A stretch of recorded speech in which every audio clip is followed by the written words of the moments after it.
por maestro Eduardo Gallegos León. Para la asignatura de Pensamiento Pedagógico Moderno, José Vasconcelos, nacido en Oaxaca, ciudad capital del estado homónimo, el 27 de febrero de 1882, fue el segundo de los 9 hijos que procrearon Carmen Calderón, conde e Ignacio Vasconcelos Varela. Particularmente importante para su desarrollo personal fue la oportunidad que tuvo de realizar estudios de educación primaria en escuelas ubicadas en la frontera de Estados Unidos y México, especialmente en Miguel Paz en Texas y Piedras Negras en Coahuila. Más adelante, por causas familiares de índole económica, debió continuar su educación en el Instituto Científico de Toluca, Estado de México, y en el Instituto Campechano, en la ciudad de San Francisco de Campeche,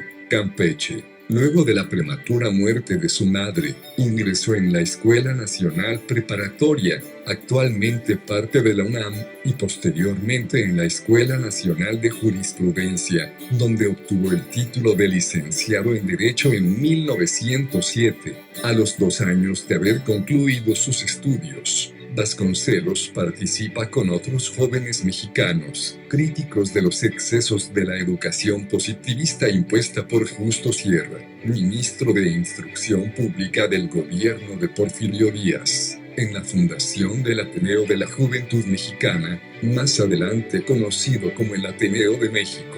Lo novedoso del Ateneo no radicó en su disposición a criticar los excesos del porfiriato, sino en la calidad de las críticas sagaces emanadas de la generación de jóvenes intelectuales que le dieron vida.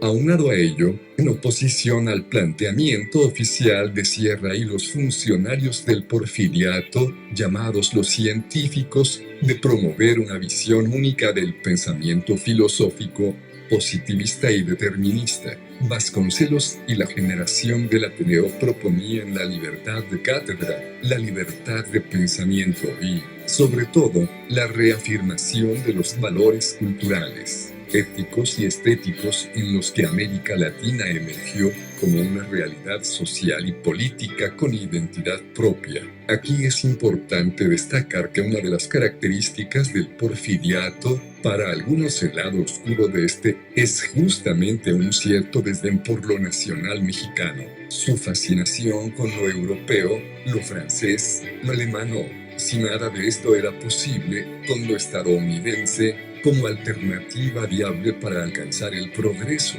Vasconcelos y la generación del Ateneo sientan las bases para una ambiciosa recuperación de lo nacional mexicano y de lo latinoamericano, como una identidad que, además de real, fuera viable en el futuro, y sobre todo que no dependiera de lo extranjero para un progreso sostenido, como de hecho ocurrió con el modelo económico del porfiriato y otros experimentos latinoamericanos similares, como la República de los Coroneles en Brasil, México y Estados Unidos. Primeros pasos en la política. Invitado por Francisco I. Madero en 1909, se unió a la campaña presidencial del coahuilense. Gracias a su dominio del inglés, representó al entonces club antirreeleccionista ante el gobierno de Estados Unidos. Un año después, el club se convirtió en el Partido Nacional Antireeleccionista, con Madero como candidato presidencial y Francisco Vázquez Gómez como candidato a la vicepresidencia.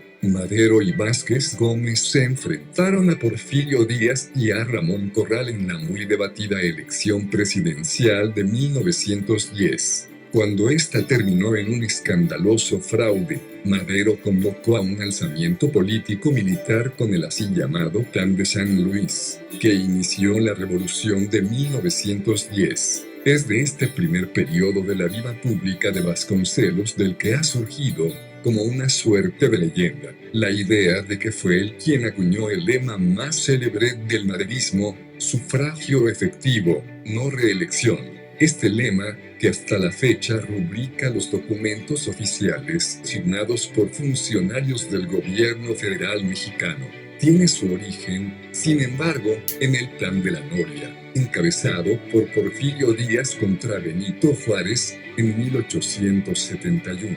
Eugenio de Vasconcelos radicó, no obstante, en haber rescatado esa frase esgrimida originalmente por el joven Porfirio como un ariete contra el anciano Juárez, cuando éste insistía en prolongar su permanencia en el poder.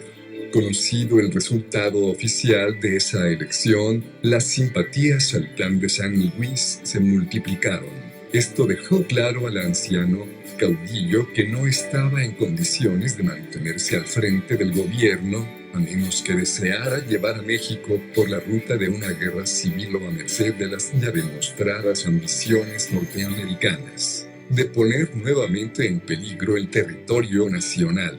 Díaz renunció, y el gobierno provisional instalado al efecto convocó a nuevas elecciones presidenciales en las que Madero triunfó en 1911. La revolución, tras producirse el golpe de estado de Victoriano Huerta y Félix Díaz Vasconcelos, tuvo que exiliarse en Estados Unidos, donde recibió el encargo del gobernador de Coahuila y primer jefe del ejército constitucionalista Venustiano Carranza, de buscar, como agente confidencial, el reconocimiento de Inglaterra, Francia y otras potencias europeas, impidiendo que Huerta fuera reconocido u obtuviera apoyo económico. Cuando Vasconcelos logró el reconocimiento de Carranza como presidente de facto, este volvió a nombrar a Vasconcelos director de la Escuela Nacional Preparatoria. Pero discrepancias políticas con Carranza llevaron una vez más al exilio a Vasconcelos,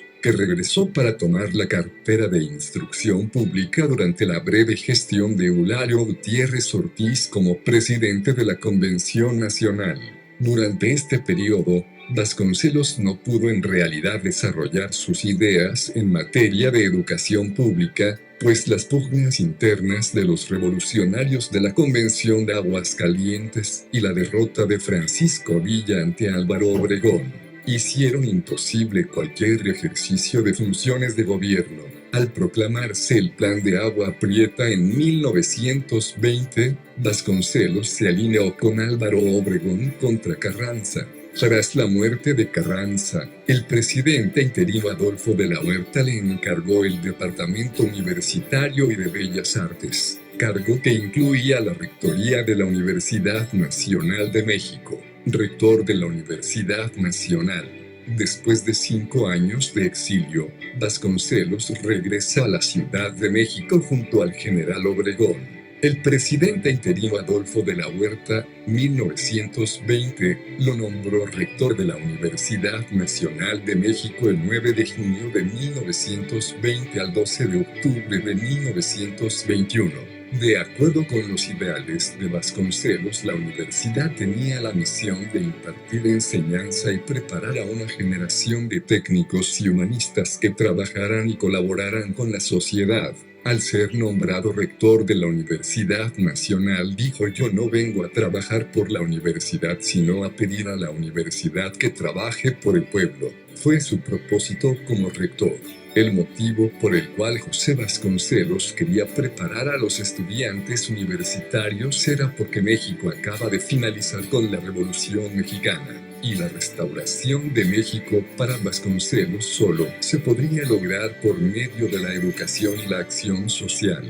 Las acciones que realiza como rector de la universidad fueron básicamente para divulgar los clásicos, literatura, música, arquitectura, etc. Empieza con proyectos que pretendieron humanizar a la comunidad universitaria. Su espíritu iberoamericano, expresado en su obra literaria, queda también reflejado en la propuesta al Consejo Universitario en abril de 1921. Del escudo que la actual UNAM ostenta hasta la fecha y en el que plasma su convicción de que los mexicanos deben difundir su propia patria con la gran patria hispanoamericana como una nueva expresión de los destinos humanos. La leyenda que propone para dicho escudo constituye hasta ahora el lema de la Universidad Nacional: Por mi raza hablará el Espíritu, apóstol de la educación durante la presidencia de Álvaro Obregón, Vasconcelos fue nombrado como secretario de Instrucción Pública.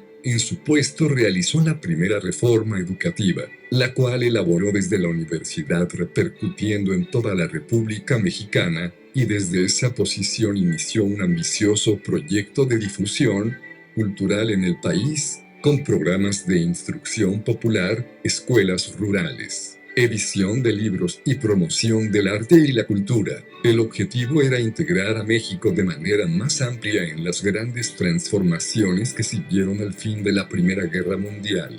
Vasconcelos, un personaje carismático y capaz de entusiasmar a sus colaboradores, hizo de los maestros de las escuelas rurales un ejército de paz y de cada profesor, según su propia metáfora de raíz católica, inspirada en el sacrificio de los misioneros del periodo colonial, un apóstol de la educación. 8 Al trabajo de los maestros rurales sumó el apoyo, nunca antes visto en México, de la edición masiva de algunas de las más grandes obras del pensamiento europeo y occidental, que fueron distribuidas por todos los rincones del país, en lo que Vasconcelos no dudó en calificar como misiones culturales. Además, inició un ambicioso programa de intercambio educativo y cultural con otros países americanos, las llamadas embajadas culturales, que llevaron a algunos de los más brillantes estudiantes mexicanos de la época a entrar en contacto a edad temprana con sus pares de Argentina,